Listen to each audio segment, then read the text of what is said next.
আপনাদের সবাইকে ওয়েলকাম জানাচ্ছি ন্যাচারাল হেলথ কেয়ারে। আমাদের আজকের আলোচনার বিষয় প্রচন্ড গরমে শরীর ঠান্ডা রাখার ঘরোয়া উপায়। 1. তেঁতুলে প্রচুর পরিমাণ ভিটামিন, মিনারেল এবং ইলেকট্রোলাইটস থাকে। ফুটন্ত গরম পানির মধ্যে তেঁতুল দিয়ে জুসের মতো তৈরি করুন।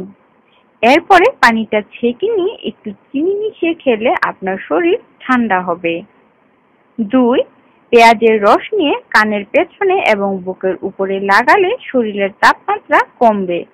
শুধু তাই নয়, জিরা এবং মধুর সাথে একটু রোস্টেড পেঁয়াজও আপনার শরীর ঠান্ডা রাখতে সাহায্য করবে। তাছাড়া গরমে কাঁচা পেঁয়াজ এমনিতেই উপকারী। 3. গরমে ঘামাচি এবং গায়ে জ্বালা পড়ার সাধারণ একটি সমস্যা। ধনেপাতা বা পুদিনা পাতার রস সামান্য চিনি দিয়ে মিশিয়ে খেলে শরীর ঠান্ডা হওয়া ছাড়াও ত্বকে চুলকানি ও জ্বালা পড়া থেকে আরাম পাওয়া যায়। 4. কাঁচা আমের জুস খান। এটি খেতে যেমন সুস্বাদু তেমনি শরীর ঠান্ডা রাখতে এর জুড়ি মেলা ভার। কারণ কাঁচা আম ইলেকট্রোলাইট হিসেবে কাজ করে।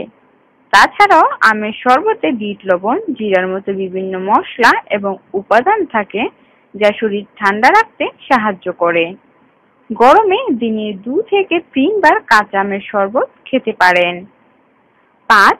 চন্দন কাঠের গুঁড়া পানির সাথে মিশিয়ে কপালে এবং বুকের উপরে লাগালে শরীর ঠান্ডা হবে। এছাড়া চন্দনের তেল কপালে মালিশ করলেও আরাম পাবেন।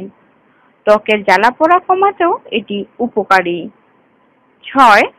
প্রচুর পরিমাণে ভিটামিন এবং মিনারেলে ভরপুর অ্যালোভেরা।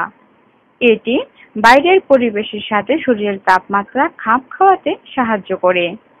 তাই এই গরমে পান করুন অ্যালোভেরা জুস। গরমে ঘামাচি এবং ত্বকের জ্বালা পোড়া থেকে মুক্তি পেতে অ্যালোভেরা জেলও ব্যবহার করতে পারেন। আমাদের চ্যানেলের নিত্য নতুন টিপস পেতে আমাদের চ্যানেলটি সাবস্ক্রাইব করে রাখুন। আর যদি ভালো লাগে তাহলে লাইক, শেয়ার ও কমেন্ট করুন। ধন্যবাদ।